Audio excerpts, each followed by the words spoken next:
नौजवान साथियों, मेरे इज़्ज़तदार माँ और बहनों, बीबीगंज की और अतराफ और नाफ के पंचायत से आए हुए तमाम हजरात का, ख़वातीन का मैं शुक्रिया अदा करता हूँ। आपका दिल की गहराइयों से खैर मुक़द्दम करता हूँ। मंच पर तशरीफ़ फरमा बहादुरगंज के मजलिस इत्तेहादुल मुस्लिमीन के उम्मीदवार जनाब तौसीफ आलम साहब, मेरे भाई राकेश कुमार पासवान साहब, डॉक्टर तौसीफ साहब, मौलाना सज्जाद साहब, इज़राइल अस्फी साहब, फजलुर रहमान, हसन राजा किंग, अहमद हुसैन, मुखिया हसन राजा, मुखिया तौफीक, मोहम्मद राजा आलम, हैदराबाद के मेरे माजिद हुसैन साहब और यूपी और हैदराबाद से तशरीफ़ लाए, महाराष्ट्र से तशरीफ़ लाए मजलिस के तमाम मेरे अजीज़ उफ़ा, मेरे अजीज़ दोस्तों और बुज़ुर्गों,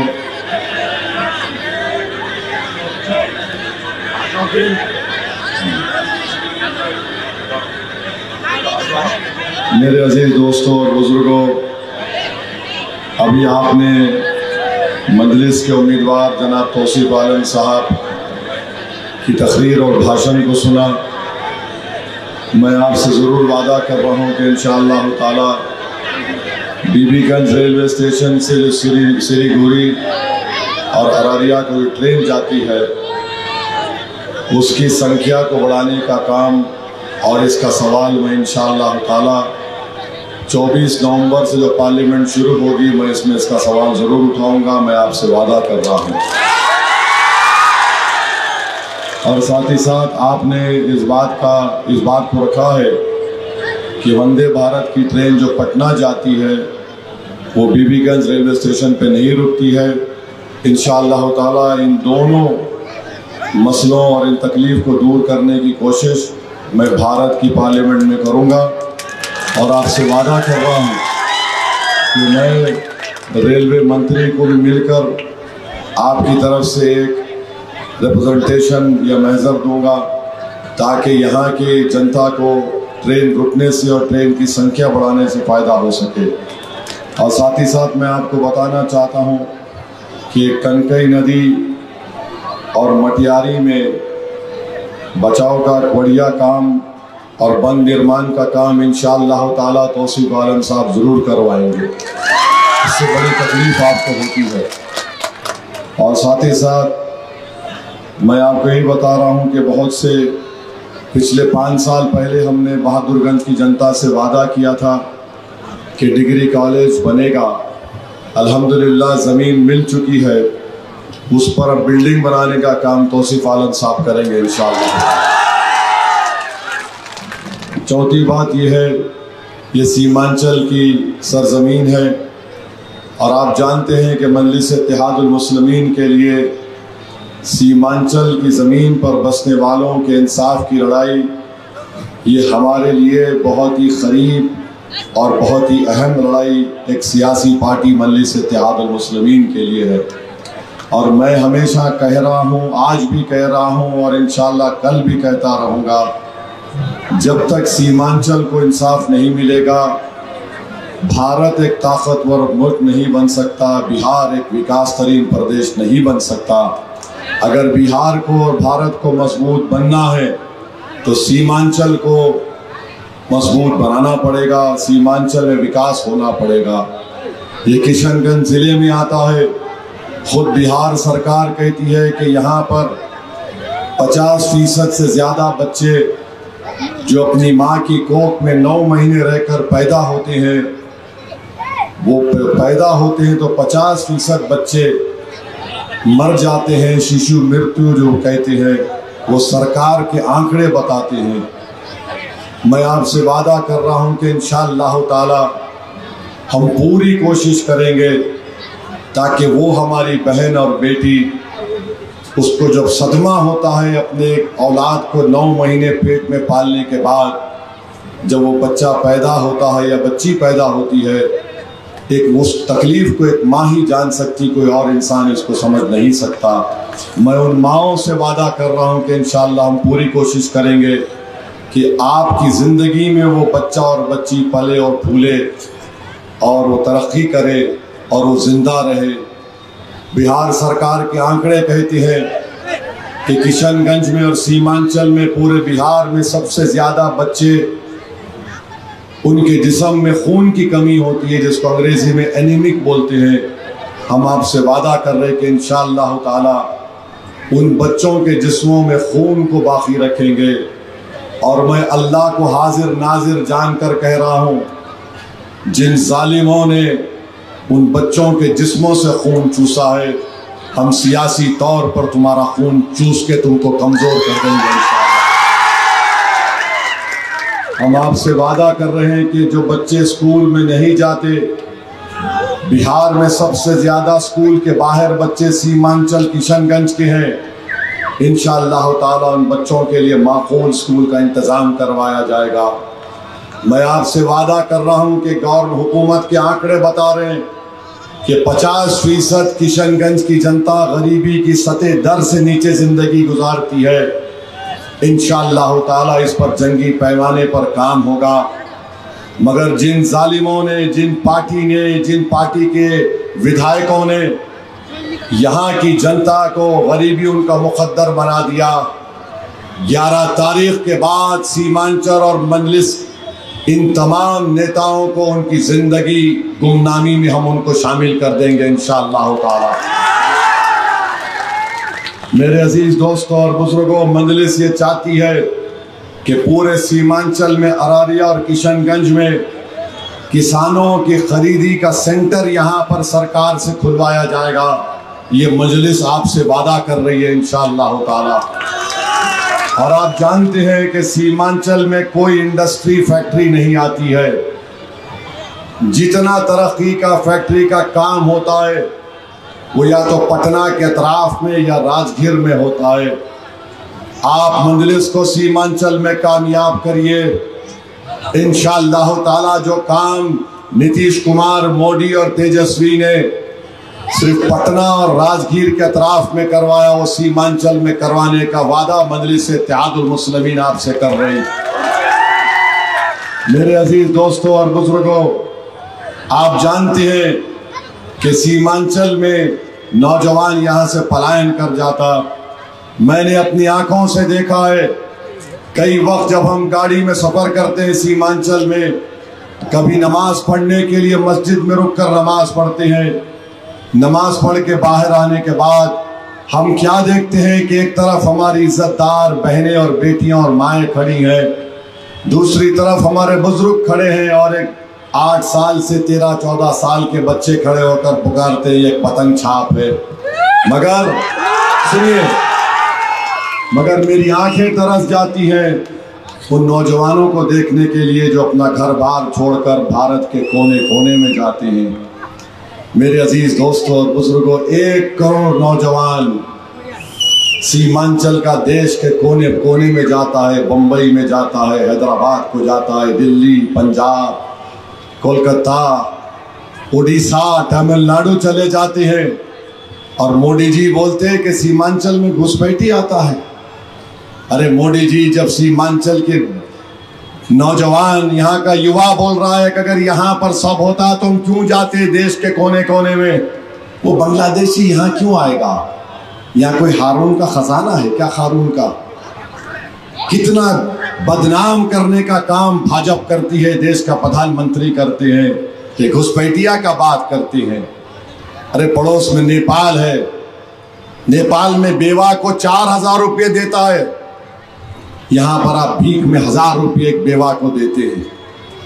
बताओ क्यों नेपाली यहाँ पर आएगा, क्यों बांग्लादेशी यहाँ पर आएगा?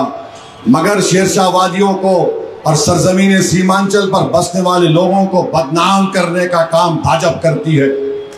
हम इसकी मजम्मत करते हैं और करते रहेंगे इंशाअल्लाह ताला। ये देश के प्रधानमंत्री से पूछा जाता सीमांचल में तुमने क्या किया, तो बोलते घुसपैठी आया। अरे देश का प्रधानमंत्री तुम हो, गृह मंत्री अमित शाह तुम्हारा है, मुख्यमंत्री नीतीश कुमार तुम्हारा है, तुम्हारे नाक के नीचे कैसा घुसपैठी आ रहा है यहाँ पर? मगर सीमांचल को, किशनगंज को, हमारे शेरशाहवादी भाइयों को बदनाम करने का काम भाजपा कर रही है। और कांग्रेस हो या राजद हो, वो गूंगे अंधे बन जाते, इसका जवाब ही नहीं देते। और जवाब देने वाले का नाम असदुद्दीन ओवैसी है, जो उनको बेबाक और बेखौफ होकर हम उसको सच्चाई को बयान करते हैं। तो मेरे अजीज दोस्तों और बुजुर्गों, हम आपसे अपील कर रहे हैं कि तौसीफ आलम साहब को आप कामयाब करिए। पिछले बार आपने मंजलिस के पतंग छाप के निशान पर वोट दिया था, आपने किसी शख्सियत को या इनफरादियत को नहीं वोट दिया था, आपने पतंग छाप को वोट दिया था। तेजस्वी को बड़ी तकलीफ हुई, गठबंधन को पेट में दर्द शुरू हो गया, जिसमें कांग्रेस भी शामिल है। वो ये कह रही थी कि आखिर कौन है ये लोग। जब हमने सीमांचल को बर्बाद करने का इरादा किया तो सीमांचल ने अपनी लीडरशिप को पैदा कर दिया पतंग छाप के नाम पर। बीजेपी आरएसएस परेशान हो गई कि कौन है ये लोग जो टाटबंद और नदी कटाव के काम का वादा कर रहे हैं। ये कौन है ये लोग जो किशनगंज में चाय अनानास जो यहां पर उगता है उसकी कीमत का मुतालिबा कर रहे हैं। इनको पसंद नहीं आया, इन्होंने हमारे 4 विधायक को तोड़ लिया। मगर आपने देखा जिनको तोड़ लिया था वो उन्हीं को इस्तेमाल करके उनके पीठ में खंजर घोंप दिया। बताओ अंजर नईमी अब कहां हैं? अंजर साहब आप कहां हैं? आइए, हमारा दिल साफ है आपके लिए। मैं उस वक्त भी आपसे कहा था ये सिर्फ इस्तेमाल करेगा तेजस्वी तुमको और तुमको छोड़ देगा। हम कोचा दामन मिर्जा रश्फी साहब के घर गए, उनसे मिले, उनको गले से लगाया। बताइए, इन्होंने इस्तेमाल किया और छोड़ दिया। और जो कल तक भाजपा में था उसको कोचा दामन का उम्मीदवार तेजस्वी ने, गठबंधन ने बनाया। आज ये गाली देते ओवैसी को कि ओवैसी नफरत की राजनीति करता है। अरे खुदा की कसम खाकर कह रहा हूं, मुझे मेरा एक भाषण बता दो जहां पर मैंने किसी मजहब या समुदाय के खिलाफ बात की है। बताओ कहीं है तो। अगर मैं सीमांचल के इंसाफ की बात कर रहा हूं तो सच है। अगर मैं कह रहा हूं कि सीमांचल में बड़ी तादाद में मुसलमान रहते हैं, वो गरीब हैं, उनका इस्तेसाल हो रहा है, बच्चे मर रहे हैं, नौजवानों का मुकद्दर बेरोजगार हो गया है, तो सच है, झूठ नहीं है। अगर इंसाफ का मुतालबा करना नफरत है तो ये तुम्हारे दिमाग की नफरत है, तुम्हारी सोच की नफरत है, जो तुम सीमांचल से कभी मोहब्बत नहीं किए ना कभी करोगे। तो मेरे अजीज दोस्तों और बुजुर्गों, ये लोग बकवास करते हैं, नफरत करते हैं। अरे बताओ, ऐसी सीमांचल की जब बात करता है तो तुम्हारे पेट में दर्द क्यों होता है? क्या ये बात सच नहीं है? गठबंधन के लोगों, नरकटियागंज से दीपक यादव को तुमने टिकट दिया।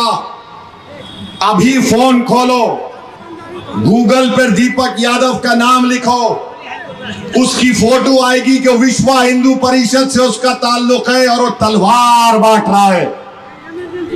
तलवार बांट रहा है तो क्या मुर्गी को काटने या बकरे को काटने के लिए तलवार बांट रहा है? बताओ तेजस्वी, हमको तुमने चरमपंथी कहा, तुम्हारा कैंडिडेट तलवार बांटता है। हम इंसाफ की लड़ाई लड़ रहे हैं, हम कलम देना चाहते हैं यहाँ के बच्चों के हाथ में, तलवार नहीं देंगे, ना कभी दे सोच भी सकते। हम स्कूल बनाना चाहते, नदी के कटाव को रोकना चाहते, किसान को उसकी कीमत दिलाना चाहते, और तुम तलवार बांटने को टिकट देते हो। बताओ गठबंधन वालों, तुम्हारी एक एक बात खोल खोल कर रख दूंगा। तुम मेरी सच्चाई और मेरी जबान का मुकाबला तुम क्या, तुम्हारे बाप भी नहीं कर सकेंगे, याद रखो। तो मेरे अजीज दोस्तों और बुजुर्गों, 11 तारीख के दिन बीबी नगर की जनता से हम अदबन अपील कर रहे हैं, और हमने हमारे भाई राकेश पासवान साहब से भी कहा, आपको जो तकलीफ है हमको बताइए, डायरेक्टली हमको बताइए, और हम इंशाअल्लाह तौसीफ आलम और हम मिलकर उस तकलीफ को दूर करने का काम करेंगे। बहुत से लोग आके एक कोई नेता है बोल रहा है कि ओवैसी सीमांचल का नहीं है, बहरूपिया है, इसकी जात क्या है, इसके पास जमीन है क्या? अरे सुन, मेरी जात वात नहीं, मेरा दीन इस्लाम है। पूछता है कि मेरी जमीन क्या है? सुन, पूरा सीमांचल मेरा है, तेरे बाप का नहीं है बोल रहा हूं। हमको बोलता है अरे ये जबान बहुत दराज है, तू गूंगा है, अभी बच्चा है, दूध के दांत तेरे नहीं निकले। बकवास करता है, इसकी जात क्या है, ये सीमांचल का नहीं है। अरे मेरे भाई, जब अल्लाह ने हजरत आदम अलैहिस्सलाम को दुनिया में भेजा तो हम तमाम के सारी कायनात के अब्बा पहला कदम कहां रखे? तो बाप का जमीन हुआ नहीं हुआ? अब तुम बताओ, तुम कहां से आ गए? हमारे पप्पा की जमीन में हम नहीं आए तो तुम आओगे क्या? बकवास करते हैं। अरे सामने ठहर के बोल के देखो, वक्फ का कानून, काला कानून मोदी ने बनाया। हम प्रोफेसर साहब से पूछना चाह रहे, प्रोफेसर साहब, ट्रिपल तलाक का कानून जब पार्लियामेंट में लाया गया था, मौलाना असराउल्लाह कासमी, अल्लाह उनकी मग़फ़िरत करे, उनको, प्रोफेसर साहब, तुम जिस पार्टी का टिकट लेकर आए हो, ट्रिपल तलाक के वक्त मौलाना असराउल्लाह कासमी देवबंद के आलिम दीन, देवबंद के शूरा के रुकन, उन्होंने कहा कि मेरी पार्टी ने मुझे ट्रिपल तलाक के कानून पर तकरीर करने नहीं दिया। वो वीडियो आज भी है मौलाना का। प्रोफेसर साहब, तुम तो ये पार्टी, वो पार्टी, ये पार्टी, ये पार्टी, पांच पार्टी का पानी पीकर तुम ये पार्टी में आए हो। और हम जो है ना प्रोफेसर साहब, हम एक ही पार्टी में हैं, एक ही उसको मानने वाले हैं। हम ना इधर जाते ना उधर जाते, हम सीधा सिराते मुस्तकीम की तरफ जाते। तो इनको तकलीफ मौलाना असरारुल्लाह कासमी को बोलने नहीं दिया और हमको बोलते हैं, ये बहुत बोलता है। अरे याद रखो, अख्तरुल ईमान ने सही कहा था, जब निकाह होता है तो बोलना पड़ता है ना, दूल्हे को भी बोलना पड़ता, दुल्हन को भी बोलना पड़ता। कबूल है, कबूल है, नहीं बोले तो तुम कैसा है दुनिया में बताओ। मैं मजाक नहीं है, सच में। काजी साहब बोलते, बाबू आपको कबूल है? तौसीफ भाई आप भी बोले ना कबूल है। देखिए तौसीफ भाई तो सुना ज्यादा बोल दिए थे, हम बोलते बोलता बहुत है। अरे बोलना पड़ता है, जब जीत कर जाते हैं तो लोग सुनना चाहते हैं। मैं हैदराबाद का एमपी हूं, मगर जब पार्लियामेंट में बोलता हूं तो सीमांचल का बच्चा, बुजुर्ग, माँ और बहनें फोन खोल कर देखती हैं कि मेरा भाई, मेरा बेटा क्या बोला, मुझे सुनना है।